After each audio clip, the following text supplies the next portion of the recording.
my pleasure to be able to introduce Greenberg, well-known author and publisher. Over the years, he's written 23 books on toy train and collecting. He was the pioneer, and he's a very well-educated man.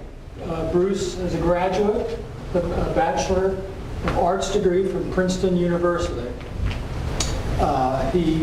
When he graduated, he thought to himself, well, I want to become a lawyer. So he entered law school at George Washington University. But after the first year, Bruce decided that law wasn't really something that he wanted to pursue. He was more interested in politics.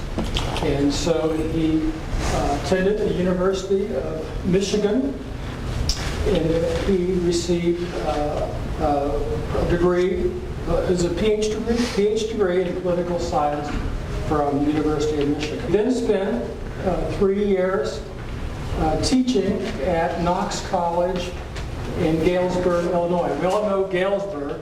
It's a big rail town, and I guess that maybe kind of spawned his interest in trains while being there. After Knox College, he became a college administrator at Antioch College, and he moved to Columbia, Maryland. Years, and in 1991, Bruce sold his business, Greenberg Publishing, to Commonwealth Publishing. And here in the last few years, he's become more and more, he's gone back and he's self-publishing. He did a fantastic book on standard gauge trains, and he's going to be talking tonight about O-gauge trains, and it will be the first series from 1915 through 1928 of Lionel trains. He's in the process of writing the second book that will take the pre-war trains up to World War II.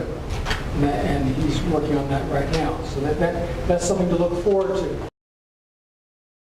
It's my pleasure. Bruce has come, and his lovely wife has come all the way down to join us here tonight. I present Bruce Greenberg.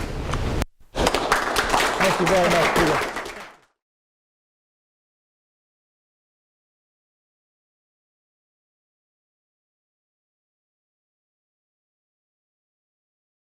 Now, the motor story has basically several components. Obviously, the factory wants to build the motor at the lowest possible cost that's compatible with having something work. But also wants to have a motor that actually works and satisfies the consumer. Thirdly, quite as important, they want a motor that can be repaired. But then the motor has another role. Lionel was in a very, very competitive market in 1924. There was Ives, the new kid on the block door fan, American Flyer, Bing, and some others as well. And so Lionel was faced with competitive products every year. And what we're going to talk about tonight, in part, is how the motor changes. How the motor changes were in part a reflection of the competitive pressures that Lionel had from Ives and door fan. So I set the stage here, and let's see what happens when we push the button. In 1924, Lionel was still using the Type 4 motor. Now, the Type 4 motor has some interesting features I'll point out to you. The motor has two brushes. Nearly all electric motors of this kind have two brushes. A brush is a carbon or carbon composite material that runs against what's called a commutator and then feeds electricity to the inside of the motor. The brush is critical. The brush must convey current reliably.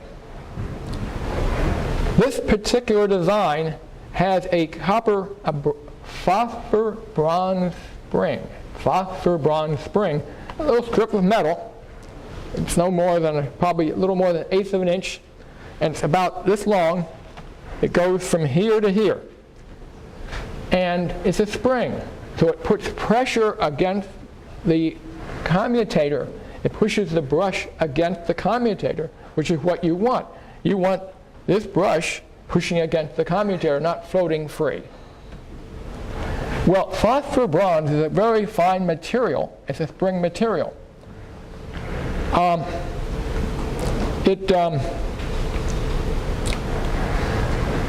It's inexpensive to manufacture and relatively reliable.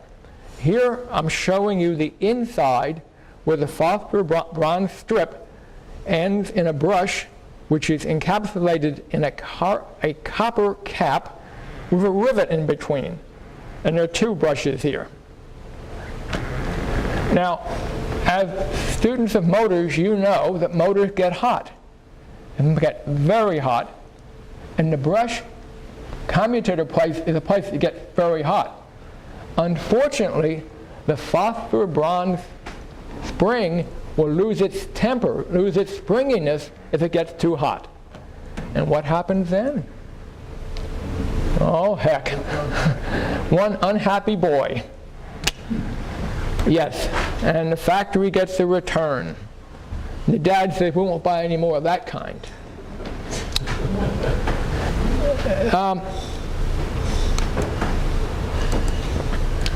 Now let's take a little detail here into Ives. As I said, Ives was Lionel's most important competitor, second largest company in the field. Or it may have been the largest, we're not sure in 24. But Ives did something in 1924 that changed the market, changed the experience of toy trains. They introduced for the first time a remote reverse. If you push the button, the train went to neutral. Push the button again, went to reverse. Push the button again, it went to neutral, and then back to forward. It was a brand new, wonderful feature. For the first time, a boy could control the train on the far side of the track. Now, you can see I've said the sensation of the toy world. That was a fair statement. They weren't puffing. That was real. So we're going to come back to this and what happened with Ives. But in the meantime, I want to pick up my story about the phosphor bronze strip. The Lionel catalogs are wonderful to study. Lionel is the most accurate of the toy train companies in its rendition of what they're actually doing. That is not to say they're always accurate. In fact, we'll have one instance this evening I'll show you. But this 1925 catalog answered the question, when did the new motor start? And there it is, right in front of us. What we call the Type 5. And below it we see the Type 4.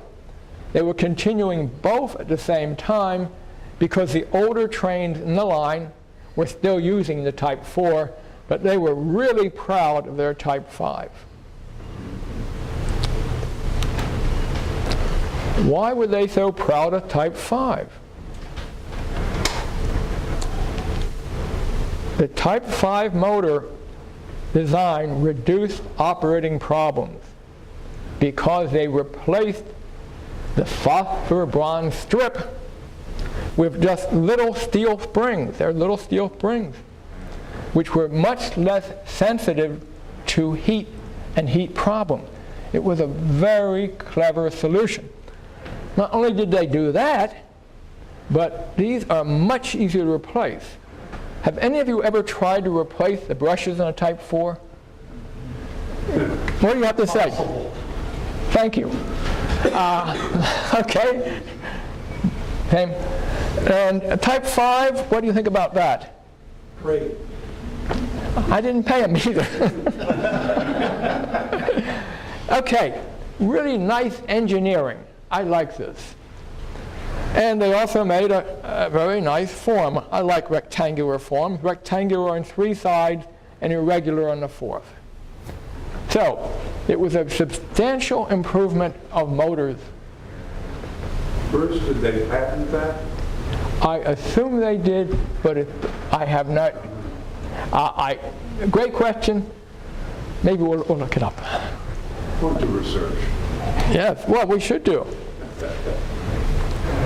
Now, we've introduced the Type 5 motor. Lionel has a much improved motor. But now let's go back to the Ives story. Because the Ives story will be part of the next version of Lionel motors. Ives, you can imagine, Lionel would have scouts who would visit the Ives showroom at Toy Fair in New York. And Ives would have scouts visiting a Lionel showroom. Can you imagine when the scouts came back in either January or early February 1924 and said, "Boss, we got a problem." "We got a problem." And Mr. Cowan said, "We have a problem." They recognized the tremendous advantage of that remote reverse. So I presume that Mr. Cowan told the engineering department, "Get it done."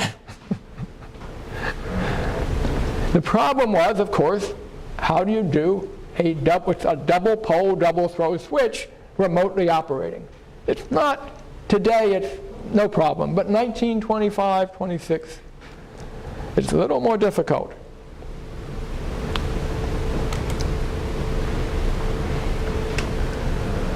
Lionel, in 1926, only 2 years, developed the pendulum reverse, a double pole, double throw switch, pendulum reverse for a standard gauge line. The standard gauge locomotive has lots of space underneath the hood. It was good solution. The problem was O gauge, where you go from this big to this big. How do you make this mechanism fit? And that was the challenge. Well, in 1927, Lionel proudly announced it had solved the problem. And here we are seeing in the 27 catalog the new type motor, and we're seeing the old motor, the Type 5 motor, and we're seeing the new Type 6. And you notice that it has a relatively flat line, horizontal line, as opposed to the hump. And here is the reverse mechanism fitted in between the two side frames. They made a picture. They claimed that they were going to build it this way. I have never seen this piece. If you ever see one at a reasonable price, you should say, "I need that," because it's a factory prototype that was never put into production. So Lionel was never put into production? Pardon? The Lionel was Never put that particular piece from the catalog. Okay. Now that's really interesting. Most of what appears in the catalog actually gets built. It looks like it didn't look like that.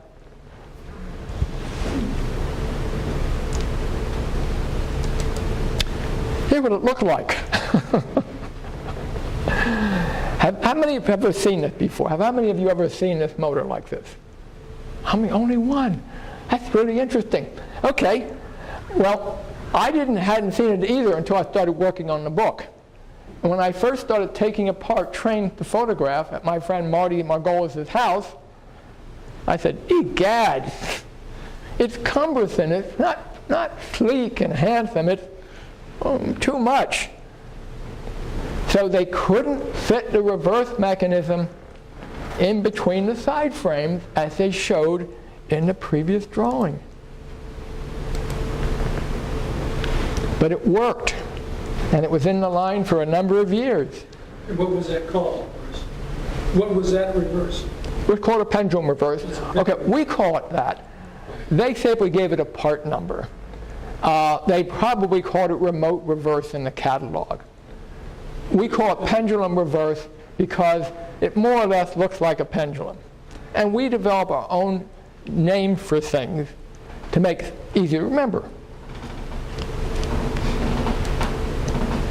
Now, they had the O-gauge motor without the pendulum reverse, the O-gauge motor with a little manual wafer switch you push, and both the motor with the pendulum and without, the brush side looks like this.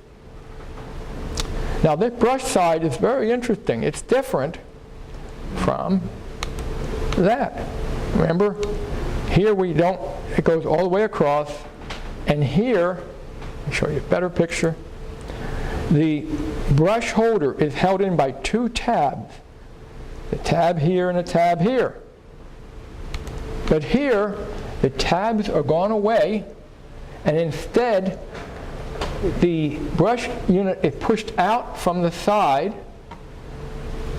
with spacers and takes up just a little less space in this area, the critical area, so that this thing can be put there. So they reworked the brush side to make it possible to put the pendulum unit in the motor. Again, I said, really neat engineering. When I looked at this, I said, these are really clever people figuring out how to do this in a cost-efficient way.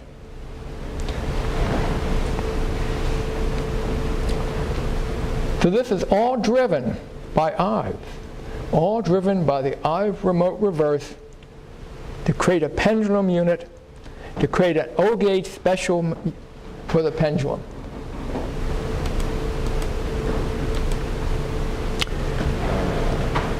The engineer continued to work. The engineering department was always saying, what can we do next? What reductions in cost, improvement in performance? So now we go to 1929, when the next major step in the Lionel O-gauge motor was introduced. Now, I showed you a moment ago the brush side. This is a metal unit with a piece of insulating fiber, another piece of metal. It's a complicated piece of construction, and you have to be very careful you don't short out this into the frame. A new kind of material became available for electric motor engineers, phenolics. It's an early plastic consisting of fabric and resin pressed together. It's cheap to produce, and it doesn't conduct electricity. So here you no longer have the insulating problem of the brushes, the brush holders. So again, we see something that availing themselves of new materials in making toy trains.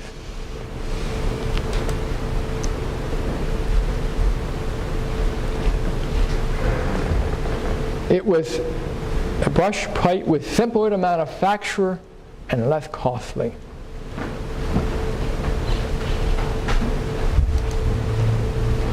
Now, we want to look at the other side of the Type 7 motor because some things are going to happen here. This is the Lionel gearing system. And I will talk about this thing. This is called a pinion gear. How many people have heard about pinion gears? Okay. It's very critical. It's fastened at the end of the armature shaft, and it's pressed on by a press fit. And then it drives either one or two gears. In this case, it's driving this gear and that gear. And then in the center of those big gears is a little gear. This combination of big gear, little gear on the same axle is called a compound gear. It works, it's efficient, reliable, but it has 5 parts. So Lionel has a pinion gear driving a compound gear.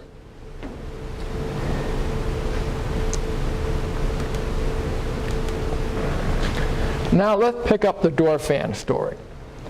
I pointed out that in 1924, door fan was a new kid on the block, a really innovative toy train company. And in 1925, they had a very impressive product called the take-apart O-gauge locomotive. Boys and girls could take apart their toy train for the first time, and actually get them back together. Now that is a wonderful idea. I've taken things apart, and oh heck, I couldn't get them back together. If I had a door fan train, I would have gotten it back together. Lionel Marketing saw this as a challenge. It's a really important new idea. How do we meet this challenge? What can we do to compete with the take-apart? Now, at the same time, by the way, this is 1925, they're already working on the pendulum reverse. They have a full plate of engineering product, and have a new one they want to make. How do we create our competitor to the take-apart train? Lionel in 1928, very fast, 3 years, offered a very new idea in how to build a motor. It's quite different from the way that door fan pursued it. Again, both were very well done, but it's different. Lionel called it the Build-A-Loco, and the design was available both for O gauge and standard gauge. Now, one aspect of this feeds into the motor story, the regular motor story. The Build-A-Loco was used in special locomotive called Build-A-Loco, which sold at a premium price over regular locomotive. They had extra features, and the sales were relatively modest. We know surviving pieces. Less surviving pieces, less successful sales. But there was a part of the Build-A-Loco idea that really then transferred and became part of the ongoing Lionel regular motor story. And remember, we mentioned a few moments ago about that pinion gear. The locomotive motors had pinion gears at the end of armature shafts. The Build-A-Loco motor had this great idea, great innovation. They made the hole on one side of the side frame large enough for that pinion gear to go out without having to be pulled, taken apart. Very clever, elegant simplicity. And here's an example to show what I'm talking about. This is actually an O-gauge Build-A-Loco motor side frame. And by the way, this is pictured in the book. This is from a set that's in the original boxes, and as Lionel marketed it, they actually had latches holding the parts in the box. But the part we're most interested in is this hole. That's the hole they put in the side frame so the pinion gear could come through it. Of course, when you have the pinion gear come through it, what are you going to do with it? You're going to float up and down? You better not. You had to hold it in position. So they put a cover over it, and the cover was fastened into these two female receptacles. So we're going to have a cover over the pinion gear coming through.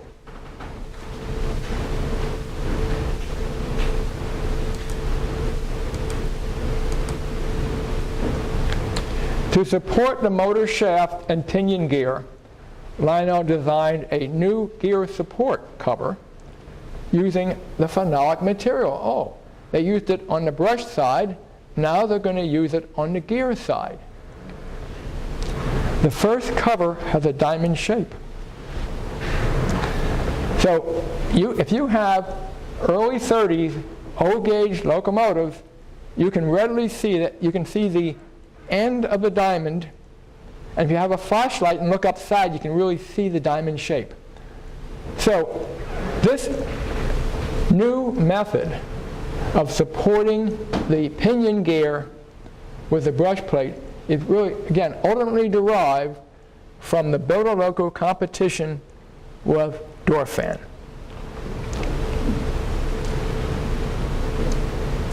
But remember, I talked about the compound gears. So the pinion gear, which you can't see behind the phenolic, meshes with the big gear, little gear, little gear. There are 5 pieces here. 1, 2, 3. I better count. 1, 2, 3. There's 6 pieces here. Okay? Work on my math here this evening. And the engineer said, I wonder if we can do something to simplify the world. Oh, instead of two compound gears, we can have one big gear. 6 pieces get replaced by 2 pieces. Does that sound to you like cost cutting? And of course they changed the shape of the gear cover. Smaller gear cover, less material. A triangular gear cover. So this is the Type 9 motor, about 1931. It's quite you can see why, when I studied these, I was so fascinated by taking them apart and seeing these changes, and then trying to figure out what happened. It was just great fun. Here's the other side of a Type 9 motor, continuing our phenolic brush plate. So now we're phenolic on both Type 9 and Type 8 on both sides.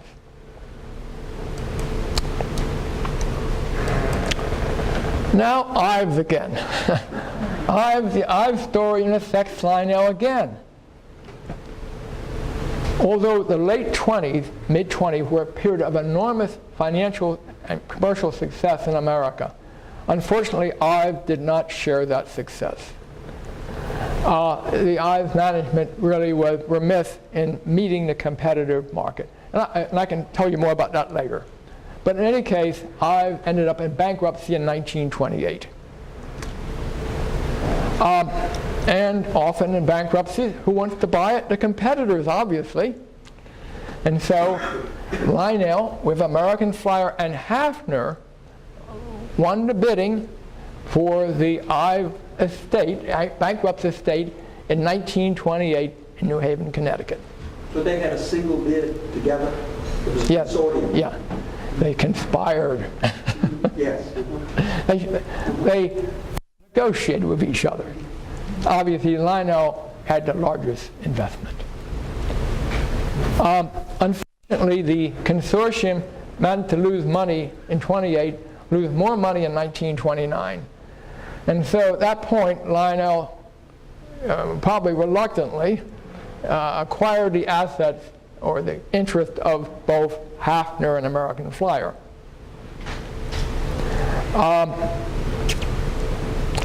But then the original Ives license from Westinghouse for the remote reverse became Lionel property. They did not immediately do anything about it. But sometime, probably in 32, maybe late 31, 32, the Lionel engineers redesigned the Ives remote reverse, taking the basic concept, miniaturizing it, making it much more reliable and less costly to manufacture. It was a wonderful piece of engineering. In fact, the Lionel E unit was so well designed, it was still being used in the mid-1980s in new Lionel equipment. Did American Flyer and Hafner get rights to that E unit? No. Did they have to develop a different one? Or what Yes. did they do? American Flyer developed its own reverse unit, which was a much more complicated matter. Hafner was primarily mechanical trained. I don't know, I should remember, but I've forgotten whether Hafner ever manufactured electrical, I think it had some electric motors in some trains. But I doubt if they had a reverse unit, because they were the low end, they were the Marx competitor.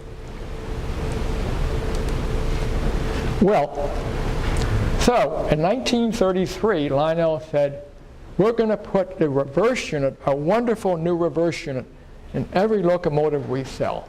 What a wonderful, wonderful idea. First time in the industry.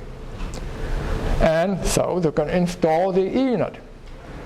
Well, when I picked up this piece and took it up and looked at it, I said to myself, you know, this is not the usual Lionel. This section here was rough cut.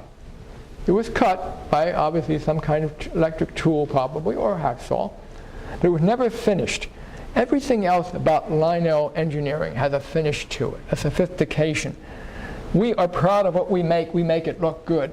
And this piece, it certainly worked. You had the E-unit there, and it fitted, but it didn't feel right. So I didn't know whether I was looking at a very skillful home mechanic or what.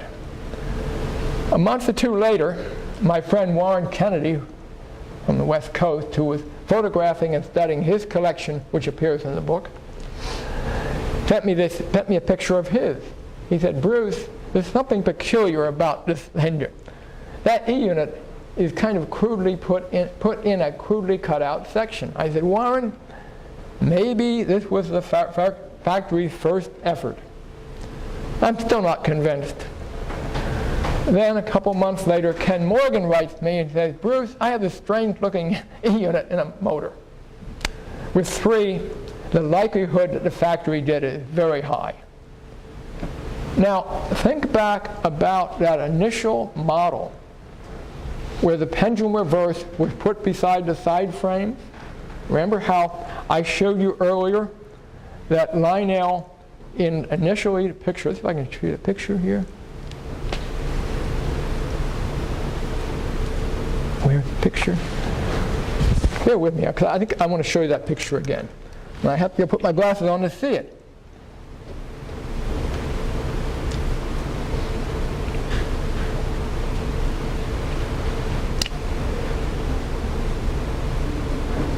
Bear with me. Up.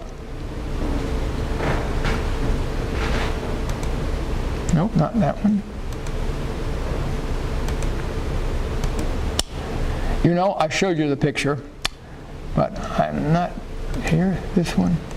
Yeah, here it is. I'm sorry to do that to you. Remember, initially, with the pendulum reverse, it fitted between the side frames and standard gauge. They showed a model in the catalog, which was never made, with the pendulum reverse between the side frames. And again, if you ever see it, buy it. It's a factory prototype. So here again, we're back to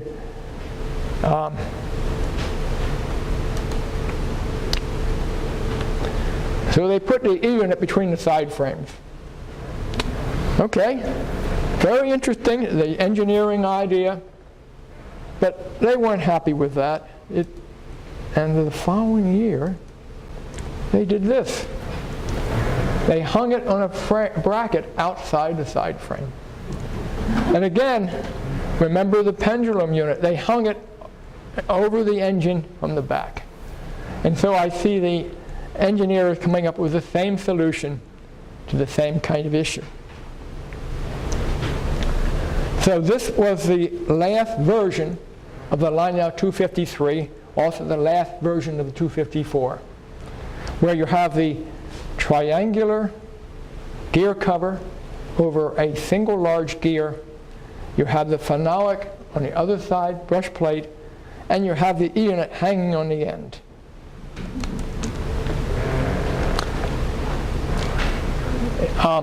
In summary,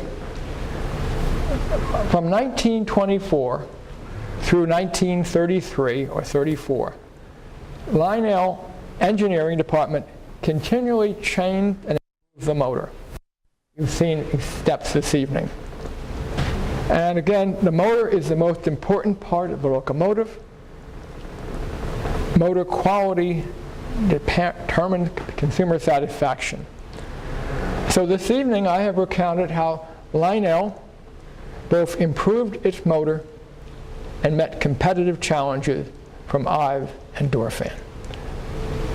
Thank you very much for your attention.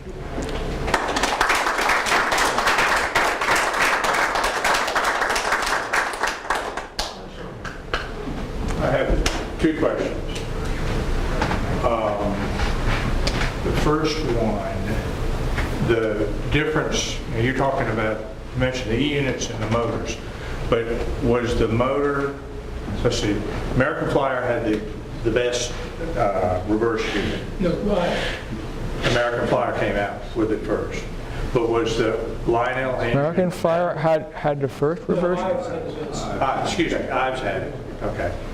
And Was the motor any better than the Lionel motor itself? Oh, I'm going to pass on that question. There are advantages to both motors. And you and I would have to work up a set of criteria and hopefully agree upon them to say which was better.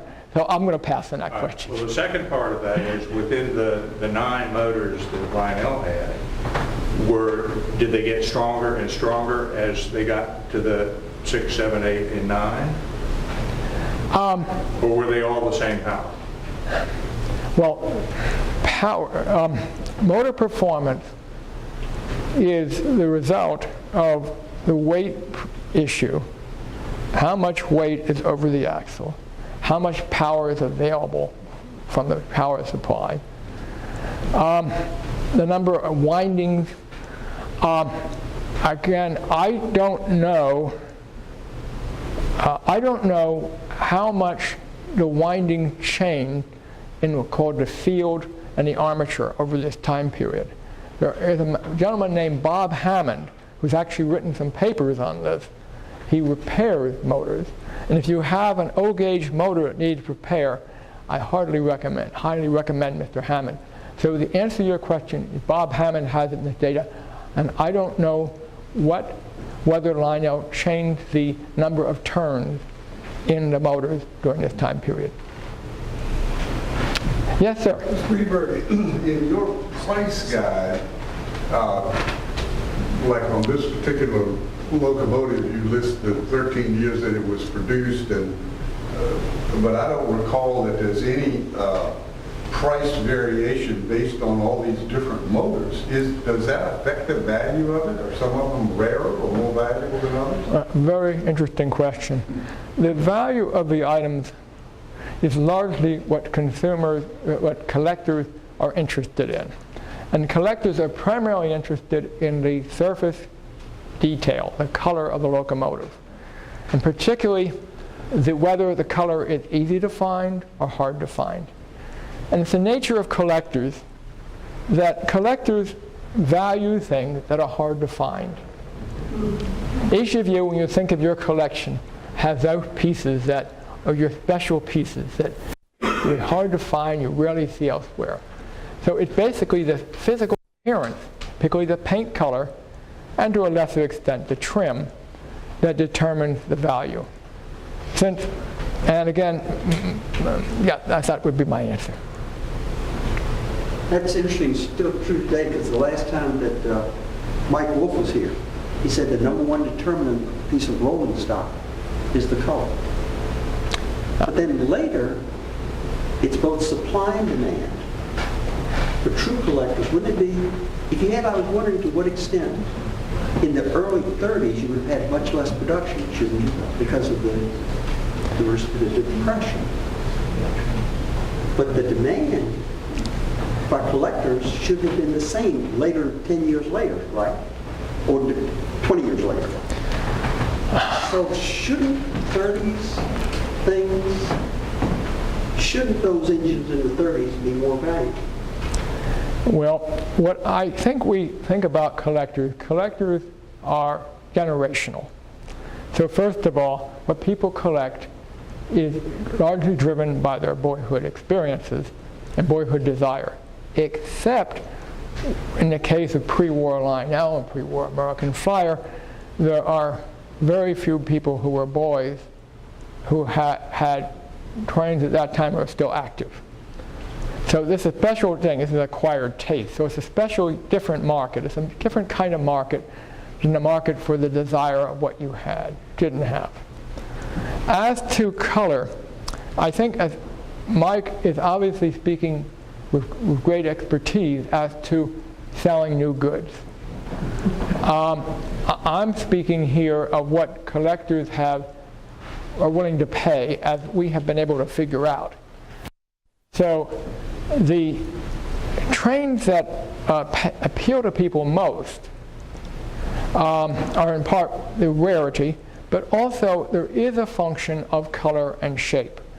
So I'm going to basically say a little bit of this and a little bit of that. So for example, the 253 came in a wonderful peacock blue, one of my favorite colors. And my suspicion is that the peacock blue one, which may or may not be less common than the Mojave, the tan one, or the light green one, simply attracts more people. And so the price might be a little higher. But on the other hand, peacock blue is relatively common because it's sold well. Mojave's common. The rare ones, that first one I showed you in maroon is hard to find. It brings a premium. There's a gray one. It's very, very hard to find. It brings a super premium, and it's not very pretty. But for those people, this is the other part. There's a part of the collector world that says, I want only the most difficult pieces. I want a collection when people walk in, they know that I have the super dupers, the ones everyone else wants. And those are a small portion of the market, but they are people who have lots of resources, and they have driven up those prices for that ugly gray one to a ridiculously high price. So yes, color does matter, but it matters in a different kind of way.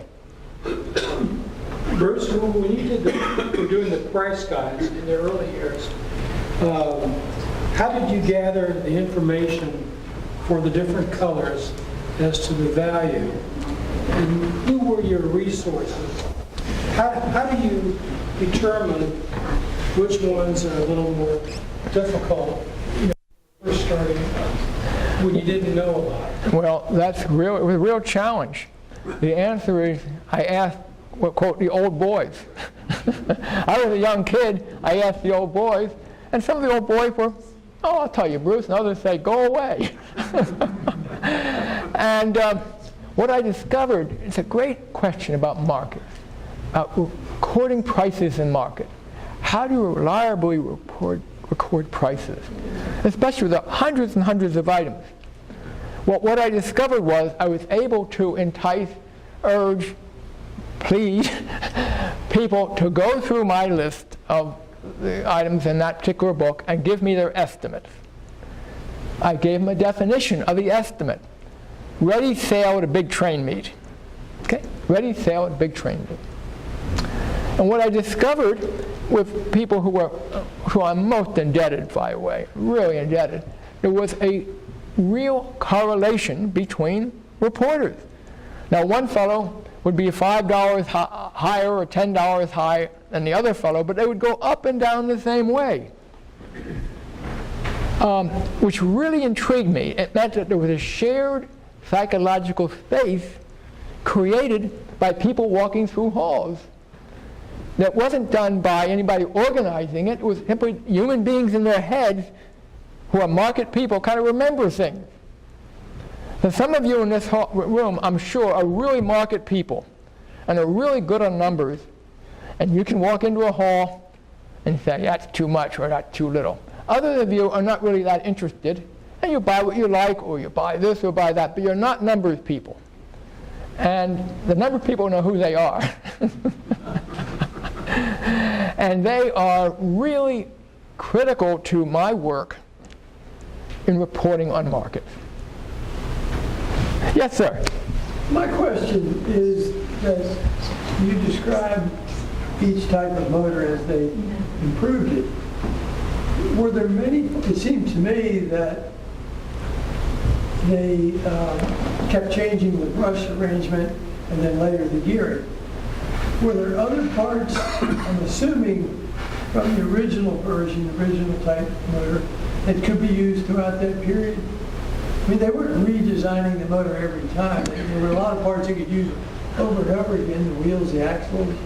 Oh yeah, I'm sure. I haven't studied the wheel bearings, but I suspect they changed the way they stamped out the wheel bearings. They may have changed the materials used in the wheel bearings.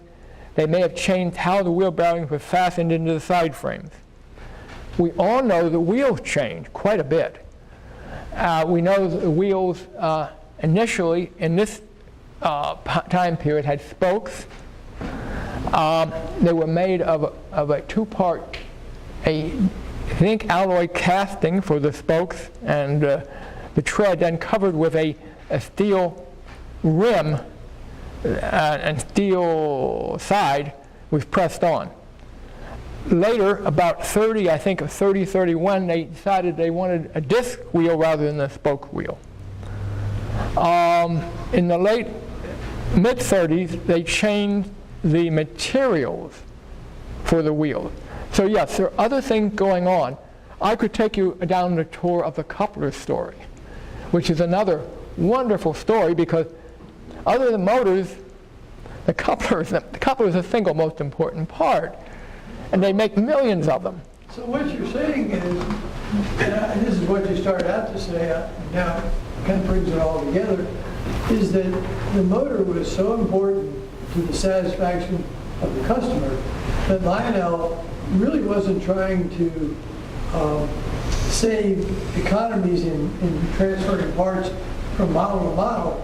Their concern was every time they came out with a new motor, they were lessening their repairs, hopefully improving the appeal, the reliability, all those things. So every type change was an improvement, and not so much thinking, well, we'll just get by with this. They were really trying engineering to make a better product. Yeah, basically engineering has to set priorities. The managers set priorities, what's most important. There were engineers who wanted to go off in that direction. They would say, no, let's focus here. So yes, we can carry this analysis to other components and watch them change. And, but we can see why they had this particular focus. Yes.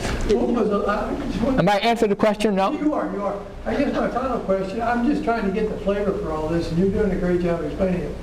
I guess, as I think back, from what I know, it must be that Mr. Cowan was just really aware of what he was doing, what his customers wanted, what his engineering people had to do. I mean, it sounds like to me that doctrine of let's make it better must have started with him. Is that possible? I would say that in some organizations, the leadership defines how people approach the problem. If leadership isn't clear as to what it's doing, the organization doesn't have that focus. But successful organizations have leaders who focus the organization on what they think are most important, and if they're right, the organization succeeds. Mr. Cowan, I'm a student of Mr. Cowan's work. I read his work. That's what those catalogs are. I study his products. He was a very impressive man. You raised an interesting, they had a 6 or 7 year window for the boy. If the engine broke in the first year, you completely eliminated another 5 years worth of sales. Yeah. So You're absolutely right. You're absolutely right. Competition is driving it. Yeah, you're absolutely right. I agree. And I think what I say. Oh, another related story. Peter, in his introduction, a very kind introduction, thank you, mentioned the first major product, the Lionel Service Manual. How many of you have seen the Lionel Service Manual? Okay. How many of you have seen an original Lionel Service Manual? Okay, good. It's a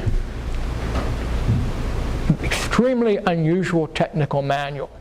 There is no other manual like it in the toy world, and the other manuals that are similar are the automobile manuals, where the manufacturers invest very significant resources to show the service people how to fix them.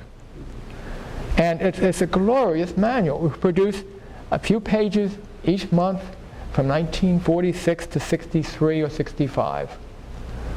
And it came from a man, he didn't do it, he told some people, I want a manual that shows our service people how to support our product. I want a manual that shows people how to make the fine-tuning adjustment so the product works better. He obviously gave that direction because it was expensive to do what he did. And we are all the great beneficiaries of that focus, that direction that he gave. Who wasn't? I say who wasn't? Well, You don't know who it was? well, I don't know who he told to do that, Yes. but he obviously hired the right people who had the competency to carry out that manual, and it was probably, because it lasted a long time, it was a 20-year project, it may have had several directors. So does when you talk about the different engines that Lionel made, do the motors for each of those engines follow basically the same progression as the progression you talked about the 253? Yes, they use the same motor with some modifications Right. It all from the bottom of the line to the top of the line. And so if you get a 1927 254, 252, you're going to find a motor, I hope, that I described here this evening. Bruce, how about factory repairs? Say somebody sent in a 1924 253 that had a major failure, and instead of repairing it, they'd send something a newer 253. Have you ever run across an outfit box where the locomotive plainly doesn't fit the box and the cars? Has that ever surfaced in your... Yeah, yes. Yeah. In collector lore, it's a very important idea that the irregularities may be due to factory repairs. The collector lore has both, it's useful, but other times it misleads. I've tried to find documents of people who set their train set to be repaired, and when it came back it had a different motor. I know of 2 cases, so I've written it down. Again, the factory is selling millions of units in the 50s a year.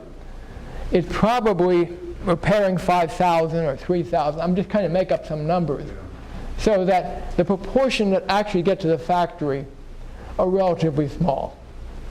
But yes, as part of the story and part of my challenge as a student of the sets and the outfits is in the box, is that what the factory put in the box? In fact, the shell was the same. The outside was the same. the motor, yeah, the The shell of the engine, like the 248 motor is the same as the 252 motor. The frame fits over the motor, and then the body fits over it. So the variation is in the frame and the body. Might have been just simpler just to send a different locomotive that looks the same color, maybe. Yeah. There's a lot. Why spend the time to pull the motor out of the frame? that's what I did. Well, in fact, Call it the cost factor, just give him a new locomotive. well, in That's fact, what I did. in fact, Brandy, in terms of the factory, they have a peak load problem. Between November and January, everyone wants their trains repaired. It's like the air conditioning problem and the roof repair problem, right? So my guess is they built up an inventory of motors, and they just swapped the motor and put it back in, rather than trying to fix that phosphor bronze strip. Gad, we'll save that till next July when we're less busy. We'll throw it in the junk bin and give him another locomotive. Yeah. Well, That insulating material that we call something... phenolic. Is that material that American Fire used to, when you sent the juice from the tender to the engine and plugged in? It's different. It's different. Yeah. It they bought it from somebody. I assume they didn't develop it, or? I believe it was a readily available product. Now, whether DuPont or some other major company owned a patent and produced it in quantity and enjoyed a special profit margin, I don't know. I'm sure we could find out very readily whether phenolic were patented and whether the patent was successfully defended. Did anybody else use that in their engines? Pardon? Or did anybody else use that as an insulator? I'm sure, yes, I'm sure it was widely used because it was such a wonderful material. Well, I'd like to thank you all very much for being, and I'll stay here until the last person departs and try to answer your questions. Again, thank you very much.